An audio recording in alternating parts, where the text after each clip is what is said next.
Ukraine अगर हमला करता है तो रूस भी चुप नहीं बैठने वाला।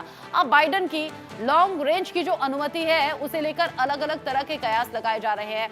बाइडेन ने यूक्रेन को दे दी है लॉन्ग रेंज की अनुमति, और इस अनुमति को देखा कैसे जा रहा है इसे आप बेहतर तरीके से जान लीजिए। यूक्रेन को जो अभी तक पाबंदियां थी उनसे पाबंदी हटा ली गई है। यूक्रेन को अब लंबी दूरी की मिसाइल लॉन्च करने की ताकत दे दी गई है। फ्रांसीसी स्कैल्प, ब्रिटिश स्टॉर्म शैडो से भी रूस पर हमले होंगे। यूक्रेन को यूएस मिसाइलों से रूसी धरती पर हमले करने की पूरी तरह से छूट यहां पर जो बाइडेन ने दे दी है। ATACMS ये मिसाइल है जो कि ताकतवर भी है और लंबी दूरी तक मारक क्षमता भी रखती है। ऐसे में यूक्रेन को यूएस की तरफ से मिसाइलों की खुली छूट देना, और अगर यूक्रेन इसी तरीके से आगे बढ़ते हुए रूस पर करता है तगड़े हमले, बड़े हमले, तो वहां पुतिन भी चुप नहीं बैठने वाले हैं, ये समझना होगा। और इसीलिए कहा जा रहा है कि बाइडेन ने जब लॉन्ग रेंज के मिसाइल की यहां अनुमति दे दी है इस्तेमाल करने की, तो ये तीसरे विश्व युद्ध की आहट के तौर पर देखा जा रहा है। यूक्रेन को मिसाइलें मिली हैं, यानी कि यूक्रेन को यहां खुली छूट भी मिल गई है, ताकत भी बढ़ गई है, और यह असर कैसे दिखाएगी अब ये जान लीजिए। यूक्रेन को जो मिसाइलें मिली हैं ईरान की तरफ से, यूएस की तरफ से, फ्रांस की तरफ से और ब्रिटेन की तरफ से, वो कौन कौन सी मिसाइल हैं और इनकी रेंज क्या है आप जानिए। यूएस की तरफ से ATACMS मिली है, 300 किलोमीटर तक मार कर सकती है। फ्रांस की तरफ से स्कैल्प मिली है जो कि 300 किलोमीटर तक मारक क्षमता रखती है। ऐसे ही ब्रिटेन की तरफ से स्टॉर्म शैडो नाम की मिसाइल मिली है जो कि 300 किलोमीटर तक रेंज अपनी रखती है।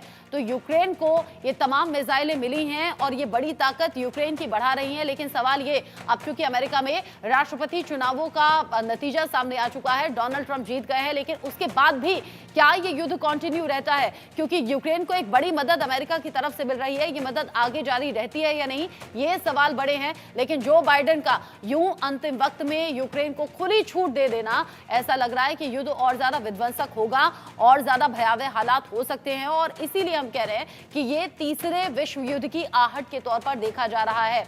अब ऐसे में इन हालातों के बीच में जब यूक्रेन की ताकत बढ़ गई है, इन हालातों के बीच में जब जो बाइडेन की तरफ से खुली छूट मिल गई है मिसाइल के इस्तेमाल को लेकर, तो क्या हालात आगे बढ़ सकते हैं? मेरे साथ इस पर बात करने के लिए खास मेहमान जुड़ गए हैं। मेरे साथ में group captain retired UK Devnath sir हैं डिफेंस एक्सपर्ट के तौर पर, साथ ही साथ संजीव श्रीवास्तव जी मेरे साथ में जुड़े हुए हैं डिफेंस एक्सपर्ट के तौर पर। आप दोनों का ही स्वागत इंडिया न्यूज पर। UK Devnath sir, Joe Biden अभी तक शायद सोच भी रहे होंगे कि ऐसा करना चाहिए, ऐसा नहीं करना चाहिए, यानी कि सोच समझकर कदम उठाना, जब वो जानते हैं कि निश्चित और कम टाइम ही बचा है, क्या ये एक बड़ी वजह है कि यूक्रेन को खुली छूट दे रहे हैं? रत्ना जी, जो बाइडेन शायद जाते जाते समुद्र में ऐसा तूफान पैदा करके जा रहे हैं जिससे कि यूक्रेन और रूस की समस्या जो है, युद्ध जो है, वो सुलझने के बजाय ज्यादा उलझने वाली है। अगर जेलेंस्की जो बाइडेन के इस छूट को बुरी तरह से इस्तेमाल करते हैं या गलत तरीके से इस्तेमाल करते हैं और अमेरिका और पश्चिमी देशों द्वारा गए हथियारों का इस्तेमाल अब रूस की सरजमीन पर भयंकर हमला करने के लिए करते हैं, तो शायद ये युद्ध थोड़ा इसका दायरा बढ़ जाएगा।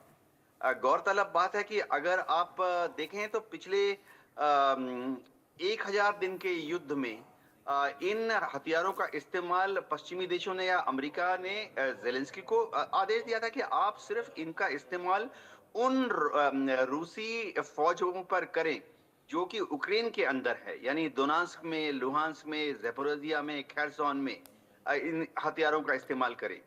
अगर अब यूक्रेन इन हथियारों का इस्तेमाल रूस के अंदर करता है तो फौजी तौर पर कम से कम 16 रशिया के मिलिट्री बेस हैं और रशियन एयरफोर्स के बेसेस हैं जो कि इनकी जद्दोजहद में आ जाएंगे। ऐसा होने पर रूस को कुछ भयंकर मजबूत रिटेलिएटरी एक्शन करना पड़ेगा। अब ये काउंटर ऑफेंसिव का रूप क्या होगा? ऐसा माना जा रहा है कि क्या रूस नेटो के किसी देश पर या पोलैंड पर हमला कर देगा।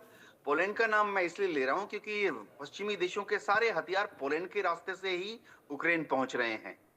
तो क्या वो रूस, पुतिन या क्रेमलिन ऐसा एक डिसीजन लेंगे कि पोलैंड पर हमला कर दें? ऐसा शायद ना हो, क्योंकि नेटो का जो चार्टर है, उसका चार्टर नंबर 5 बहुत क्लियरली कहता है कि अगर नेटो के किसी भी देश पर हमला हुआ तो यह हमला नेटो के सारे देशों पे माना जाएगा और नेटो के बाकी सारे देश बाध्य हैं उस देश की सपोर्ट में आने के लिए और फिर लाजिमी बात है रूस पर हमला करने के लिए। जिस तरीके से मैं आप एक कह रहे मिनट हैं, दूंगा। हाँ जी। जी, ऐसा हो रहा है कि अभी पुतिन जो हैं हम्म। यूक्रेन के युद्ध को जीत रहे हैं। हम्म। आस्ते-आस्ते जीत रहे हैं। ऑलरेडी यूक्रेन का 20% इलाका उनके कब्जे में है। दोनेत्स्क, लुहांस्क, ज़ेपोरिज़िया, खेर्सोन उनके कब्जे में है। क्राइमिया तो पहले से ही उनके कब्जे में था।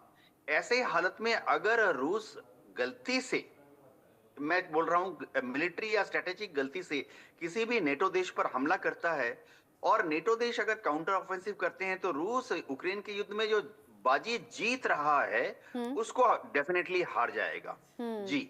ऐसे में नेटो देशों का आगे क्या कदम रहेगा ये भी देखने वाली बात होगी, लेकिन जिस तरीके से यूके देवनाथ सर ने कहा, संजीव श्रीवास्तव जी, अगर ये टकराव की स्थिति लगातार बढ़ती है और जो बाइडेन यूक्रेन को अगर ये खुली छूट दे रहे हैं तो इसे आप कैसे देखें? उधर अमेरिका के लिए अब मुश्किलें बढ़ाकर क्या ट्रंप को सत्ता सौंपने की तैयारी भी है? क्योंकि ऐसा तो नहीं है कि अगर अमेरिका खुली छूट देगा तो उधर रूस या फिर पुतिन शांत बैठ जाएंगे।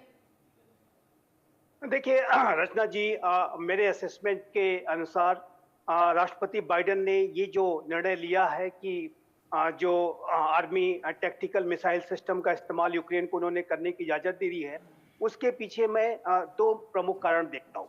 पहला, एक टैक्टिकल जो रीजन ये है कि जो यूक्रेन ने कुर्स्क, रसिया के जो कुर्स्क क्षेत्र में जो टेरिटरी पर कब्जा कर रखा है, वो यूक्रेन उसको होल्ड करके रखे रहे और उस कुर्स्क रीजन को यूक्रेन के कब्जे से मुक्त कराने के लिए ऐसी रिपोर्ट्स हैं कि रशिया और नॉर्थ कोरिया दोनों मिल करके, जो नॉर्थ कोरिया के ये 11,000 लगभग के सोल्जर्स हैं और जो रशियन सोल्जर्स हैं वो मिल करके एक ऑपरेशन करने वाले हैं ताकि यूक्रेन को कुर्स्क रीजन से भगाया जा सके।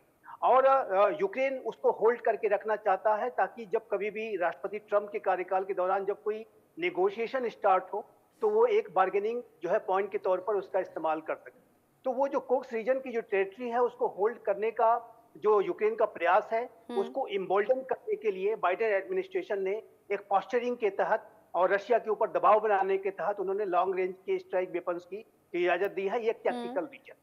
दूसरा जो एक लार्जर रीजन ये है कि राष्ट्रपति बाइडेन ट्रंप प्रशासन को इस तरीके का निर्णय दे करके एक मैसेज भी देना चाहते हैं कि यूक्रेन को सपोर्ट करते रहना यूनाइटेड स्टेट्स ऑफ अमेरिका के स्ट्रेटेजिक इंटरेस्ट के लिए कितना आवश्यक है, क्योंकि रशिया के साथ यदि किसी तरीके का ऐसी कंप्रोमाइज अगर की जाती है जिसमें कि अमेरिका को झुकना पड़ता है, यूक्रेन को झुकना पड़ता है, तो रशिया और अधिक हावी होगा। साथ ही बड़ी बात यह भी कि यहाँ पर जो बाइडेन के इंटरेस्ट और डोनाल्ड ट्रंप के इंटरेस्ट में भी तब्दीली है, यानी कि दोनों के जो इंटरेस्ट हैं वो अलग अलग हैं। इस बीच आप दोनों मेरे साथ रहिएगा। एक और बड़ी खबर है, इसी पूरे सिनेरियो में कुछ अलग अपडेट्स भी निकलकर सामने आ रहे हैं, वो दर्शकों को जल्दी से दे दें। इस वक्त की बड़ी खबर, ब्रेकिंग न्यूज, जो कि बड़ी स्क्रीन पर हम दर्शकों को दिखाएंगे। अभी के हालात क्या है? जो बाइडेन के फैसले से गुस्से में आ गए हैं पुतिन। जाहिर सी बात है कि रूस इस पर बौखलाएगा ही। यूएस की मिसाइल का मुंहतोड़ जवाब देने की अब तैयारी है। जरूरत पड़ी तो परमाणु हथियारों का इस्तेमाल भी पुतिन करेंगे। हमले हुए तो अमेरिका से इसे सीधी जंग माना जाएगा। इस कदम से तीसरे विश्व युद्ध की शुरुआत इसे कहा जा रहा है और इसीलिए हम कह रहे हैं कि क्या जो बाइडेन के इस फैसले ने तीसरे विश्व युद्ध को हवा दे दी है या फिर वो हालात यहां पर क्रिएट कर दिए हैं, खड़े कर दिए हैं, जिसमें अब डोनाल्ड ट्रंप के लिए मुश्किलें भी बढ़ सकती हैं, अमेरिका के लिए भी बढ़ सकती हैं। और इन सब हालातों के बीच में क्या चैलेंजेस आगे आने वाले हैं, कैसे कैसे अलग अलग मोर्चों पर अब डोनाल्ड ट्रंप को सोचना होगा, क्योंकि जो बाइडेन का यहां यूक्रेन को खुली छूट देना और उधर नेटो देशों का क्या कुछ रुख रहेगा, यह भी देखना दिलचस्प होगा। साथ ही साथ कुछ और जानकारी है। सितंबर में पुतिन की चेतावनी किस तरीके से सामने आई थी वो भी एक बार दर्शकों को दिखा दें, ध्यान दिला दें। यहां पर जो पुतिन की तरफ से कहा गया था वो कहा गया था रूसी धरती पर हमले अगर होते हैं तो अमेरिका से इसे सीधी जंग माना जाएगा, यानी कि चेतावनी पहले भी दी गई थी और कहा गया था कि ऐसी स्थिति में अगर रूस संपूर्ण शक्ति का प्रयोग करने पर विचार करेगा तो इसमें कुछ गलत नहीं होगा। यानी कि अमेरिका अगर सीधे तौर पर रूस की परेशानी बढ़ाता है तो उधर रूस अपनी ताकतें इस्तेमाल करने के लिए विचार करेगा। संपूर्ण शक्ति यानी कि यहां परमाणु शक्ति का भी जिक्र व्लादिमीर पुतिन की तरफ से किया गया है। यानी कि पहले ही जब इस तरह की चेतावनी दी गई थी और अभी हालात जिस तरीके के बने हुए हैं, संजीव जी, यहां तो हालात कुछ उसी तरीके के खड़े हो गए ना जिसका जिक्र पुतिन ने किया था और बाकायदा चेतावनी भी दी थी। नहीं, देखिए मुझे नहीं लगता कि ये कोई एटॉमिक वॉर की तरफ या कोई महाशक्तियों के बीच में युद्ध की तरफ जाएगा, क्योंकि जो वर्तमान समय में सभी महाशक्तियों के पास और अमेरिका और नेटो या रशिया के पास महाविनाश के हथियार जो न्यूक्लियर वेपन्स हैं मौजूद हैं। और न्यूक्लियर वॉर का जो अर्थ है म्यूचुअली एश्योर्ड डिस्ट्रक्शन, जिसे कि मैट की सिचुएशन कहते हैं। इसमें दोनों ही पक्ष जानते हैं कि दोनों के पास न्यूक्लियर वेपन्स हैं और उनकी सेकेंड स्ट्राइक कैपेबिलिटीज भी सभी के पास हैं। सभी के पास एक ट्रायड का सिस्टम है और जाहिर है कि ऐसे में जो महाविनाश ही नहीं बल्कि मैं इसको कहूंगा सर्वनाश सुनिश्चित हो जाएगा। तो कोई महाशक्ति, कोई बड़ा नेता विश्व का ये सर्वनाशी स्थिति में नहीं जाना चाहेगा, क्योंकि सभी का विनाश निश्चित है। इसलिए मुझे नहीं लगता कि कोई सीधा सीधा हमला रशिया और अमेरिका और नेटो एक दूसरे के ऊपर करने जा रहे हैं। ये जो वर्तमान समय में घटनाक्रम है एक पॉस्चरिंग है, एक अपनी अपनी पोजीशन ऑफ स्ट्रेंथ को मजबूत दिखाने का ये प्रयास है। और राष्ट्रपति ट्रंप जाहिर है कि वो अब डायलॉग और नेगोशिएशंस के लिए पुश कर रहे हैं।